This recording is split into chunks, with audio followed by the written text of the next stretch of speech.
অপদার্থ প্রশাসন, অপদার্থ পুলিশ মন্ত্রী, অপদার্থ সরকার যখন রুল করে এবং তার নেতারা মন্ত্রীরা যখন জেলে থাকে, তখন গোটা সমাজের এইভাবেই অপরাধীকরণ ঘটে।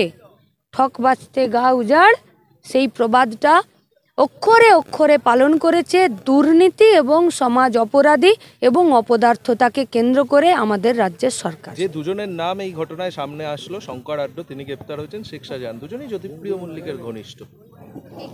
গোটা রাজ্যে 12,000 বাকিবুর ছিল, তাহলে এখানে দুটো নাম যুক্ত হলো।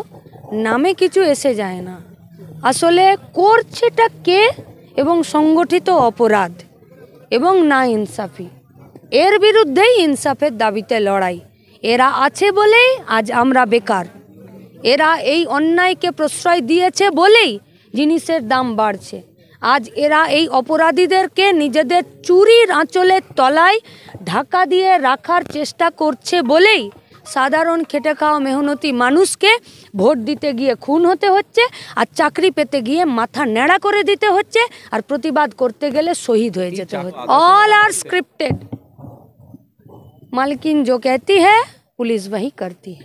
যে কোনো মাঠে যে কোনো লড়াইয়ে সমস্যা থাকে, সমস্যাকে ওভারকাম করে এগিয়ে যাওয়ার নামই যুব, সমস্যাকে ওভারকাম করে এগিয়ে যাওয়ার নামই বামপন্থা, নামই ডিওয়াইএফআই।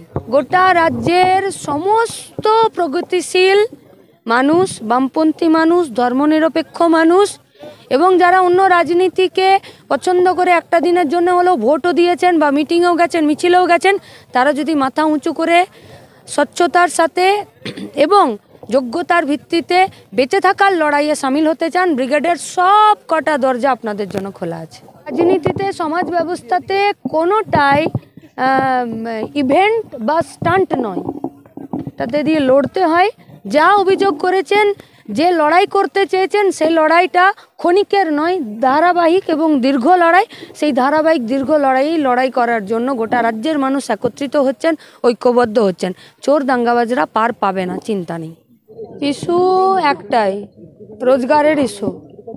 স্বচ্ছতার সাথে মাথা উঁচু করে বেঁচে থাকার মতন রোজগার করতে পারবো, তার জায়গা ঠিক করতে হবে এবং তাকে স্বীকৃতি দিতে হবে সরকারকে, এবং তার সাংবিধানিক স্বীকৃতি চাই। যারা এর পরিবর্তে লুট করছে, চুরি করছে, দুর্নীতি করছে এবং দাঙ্গা লাগাচ্ছে, তাদের বিরুদ্ধে এই লড়াইটা বিরামহীন। ফলত এটা শুধুমাত্র নির্বাচনের নয়, আবার নির্বাচনকে বাদ দিয়েও নয়। আগামীকাল 68 মানে 1968, 1980, 2024-এর 7 জানুয়ারি এবং যতদিন না পর্যন্ত এই গোটা রাজ্যের, গোটা দেশের বেকার ছেলেমেয়েদের হাতে কাজ ও শিক্ষার অধিকার থাকবে না, এ লড়াই চলবে বিরামহীন।